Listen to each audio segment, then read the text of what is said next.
दोस्तों सोचो, एक समुंदर के बीच लहरों का शोर, हवा का तूफान और एक पुरानी कश्ती जिसमें कुछ लोग मौत और जिंदगी के दरमियान झूल रहे हैं। ये कोई हॉलीवुड का सीन नहीं, ये है एक वाकया जो इस्लामी रिवायतों में लिखा मिलता है। और ये रिवायत नबी करीम सल्लल्लाहु अलैहि वसल्लम ने खुद सहाबियों को सुनाई है। और रिवायत का नाम है तमीम दारी का सफर।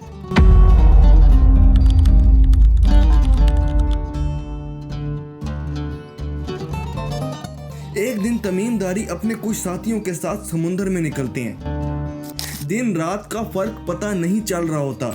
लहरों ने इनकी कश्ती का रुख बदल दिया होता है। 3 दिन भटकने के बाद ये एक ऐसे जजीरे पर उतरते हैं जो किसी मैप पर मौजूद नहीं है। सिर्फ जंगल ही जंगल होता है। और वहां एक अजीब से मखलूक इनके सामने आती है जिनका जिस्म बालों से भरा हुआ होता है। ये सब उससे पूछते हैं कि तुम कौन हो। तो वो अपनी भारी भरकम आवाज में इनको बताता है, अल जसासा।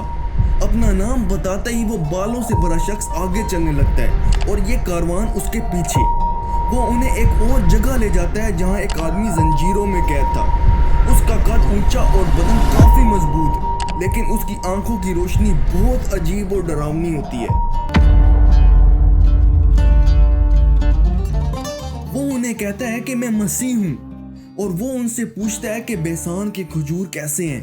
काफिला बताता है कि वो बहुत फलदार हैं। वो पूछता है कि गैलीली का समुंदर अभी सूखा या नहीं। काफिला बताता है कि उसमें बहुत पानी है। फिर वो पूछता है कि सुगर के चश्मे अभी चल रहे हैं। काफिला हाँ में सर हिलाता है।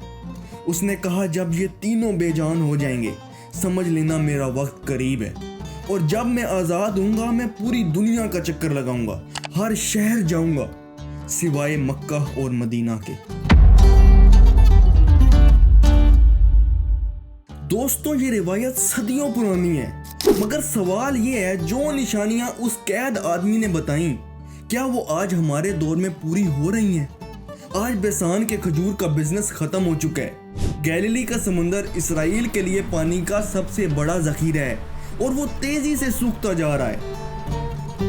सुगार, शाम के चश्मे सीरिया के उस हिस्से में है जहां जमीन पानी उगलती थी। अब वहां से खुश्क हवा चलती है।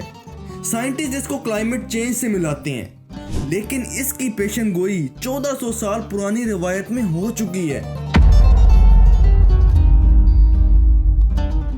लेकिन ये सिर्फ नेचुरल चेंजेस नहीं, ये है ताबीर की तैयारी का हिस्सा। आज दुनिया के कुछ सबसे ताकतवर लोग, खास करके इसराइल के रिलीजियस और सियासी रहनुमा, खुलेआम कह रहे हैं कि उनका मसीहा आने वाला है। इसराइल के प्राइम मिनिस्टर बेंजामिन नेतन्याहू ने कहा था, we are preparing for a new era. यहूदी उलमा के मुताबिक ये वही दौर है जब उनका मसीहा आएगा। और इस्लामी रवायात के मुताबिक वो मसीहा असल में और कोई नहीं बल्कि दज्जाल होगा। दोस्तों दज्जाल का फितना सिर्फ एक शख्स का नहीं, ये एक पूरा सिस्टम है। एक ऐसा सिस्टम जो लोगों की जिंदगी का हर पहलू कंट्रोल करेगा। यार सोचें एक बार के लिए, आपका पैसा, आपकी सोच, आपका ईमान, सब कुछ। सोचिए एक हुकूमत जो पूरी दुनिया को कंट्रोल करे, एक करेंसी जो सिर्फ डिजिटल हो, IMF और वर्ल्ड बैंक जैसे इदारे जो आज डॉलर का जाल बिछाए हुए हैं, एक सर्विलेंस नेटवर्क जो हर आदमी के हर कदम को रिकॉर्ड करे, आपके फोन से लेकर आपकी बायोमेट्रिक डाटा तक, सब कुछ एक डेटाबेस में हो। Digital ID, facial recognition, AI driven monitoring, ये सब आज साइंस फिक्शन नहीं है, हकीकत है। काफी लोगों का यही मानना है कि ये सब उसी दौर की तैयारी के लिए किया जा रहा है जब दज्जाल हर एक चीज को कंट्रोल करेगा और इंसानों को वो सब दिखाएगा जिससे वो खुदा को छोड़कर उस पर ईमान ले आए। और ये सारे मामलात का कंट्रोल सिर्फ इकोनॉमी या डाटा तक नहीं, टेक्नोलॉजी का धोखा बनाने के लिए भी हो सकता है। होलोग्राम्स जो जिंदा इंसान की तरह आपसे बात करेंगे। इससे दज्जाल आपके प्यारों को अपने साथ होने का धोखा देकर अपने फॉलोअर्स बढ़ाएगा। न्यूरालिंक जैसे प्रोजेक्ट जो आपके दिमाग को मशीन से कनेक्ट करेंगे और आपके दिमाग की केमिकल सिमुलेशन को काबू करके आपके खुशी गमी के हार्मोन्स को भी कंट्रोल करेंगे।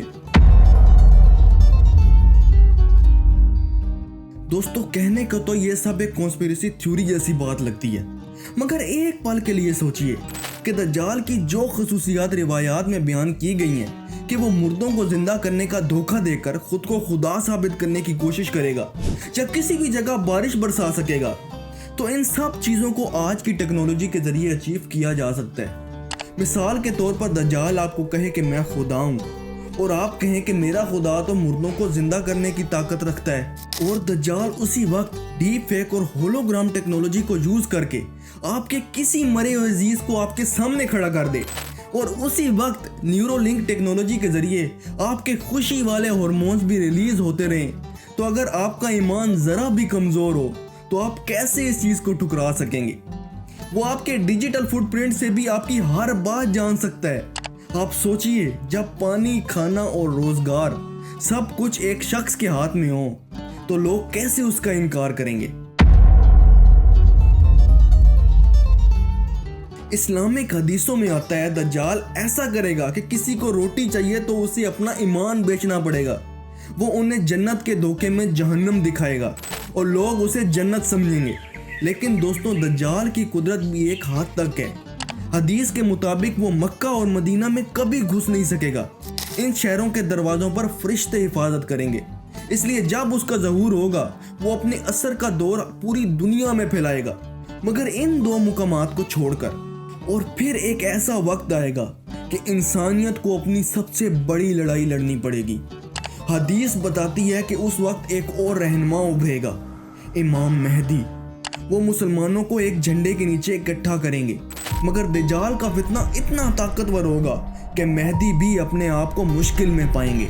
और उसी वक्त आसमान से एक फरिश्ते की आवाज़ गूंजेगी और वो हज़रत ईसा इब्न मरियम के नज़ूल का ऐलान करेगा। दमिश्क के मशरिकी हिस्से में सफ़ेद मीनार पर फरिश्तों के कंधों पर सहारा लिए हुए हज़रत ईसा, जो स्लेब पर चढ़ने से पहले जिंदा आसमान पर उठा लिए गए थे, वापस ज़मीन पर उतरेंगे। उनके कपड़ों से ऐसा लगेगा कि जैसे अभी अभी उन पर पानी गिरा हो। वो सीधा इमाम मेहदी के पास जाएंगे, जो उन्हें नमाज की इमामत की दरख्वास्त करेंगे, मगर ईसा अलैहिस्सलाम कहेंगे, नहीं, तुम ही लीड करो, तुम्हारे लिए ही ये अजान हुई है। और उसी नमाज के बाद एक फैसला कुन जंग का वक्त होगा। हज़रत ईसा अलैहिस्सलाम सीधा दज्जाल के पीछा करेंगे। दज्जाल अपनी ताकत के सारे पत्ते खेलेगा, धोखा, हवा का तूफान और अपनी आर्मी का हमला। मगर लूत, पैलेस्टाइन के मकाम पर, जो आज के इसराइल का बेन गुरियन एयरपोर्ट है, दज्जाल का सफ़र ख़त्म होगा। हज़रत ईसा अलैहिस्सलाम अपने नेज़े से उसका सीना चीर कर इस दुनिया के सबसे बड़े फितने का काम तमाम करेंगे। दोस्तों, दज्जाल गिर चुका होगा, मकाम लूत की ज़मीन उसके खून से लाल हो चुकी होगी। उस वक्त दुनिया का सांस रुक जाएगा। वो कैमरा जो उसकी चाल को देखते थे, वो स्क्रीन्स जो उसका नाम गुनगुनाती थी, सब अंधेरा हो जाएगा। उसका निज़ाम जो हर घर, हर बाजार, हर मोबाइल और हर बैंक अकाउंट तक फैला था, एकदम से खत्म हो जाएगा। लोग शहरों में बाहर निकल आएंगे, कुछ रोने लग जाएंगे क्योंकि उन्होंने उस पर यकीन किया था, उसके लिए उन्होंने अपना ईमान बेच दिया था, और कुछ सजदे में गिर जाएंगे क्योंकि उन्होंने खुदा को भूलने की भूल नहीं की होगी।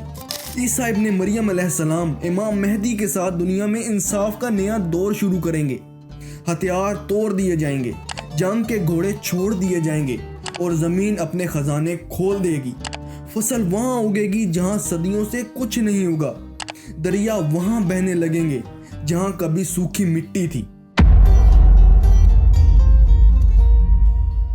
ये होगा इंसानियत का सबसे बड़ा इम्तिहान। लेकिन इसके बाद एक और फितना हमारा इंतज़ार कर रहा होगा, याजूज माजूज। इस पर आपको एक वीडियो चाहिए तो कमेंट में ज़रूर बताइएगा। दोस्तों, ये सब क़यामत से कुछ अरसा पहले होगा और इसके बाद क़यामत का प्रोसेस शुरू होगा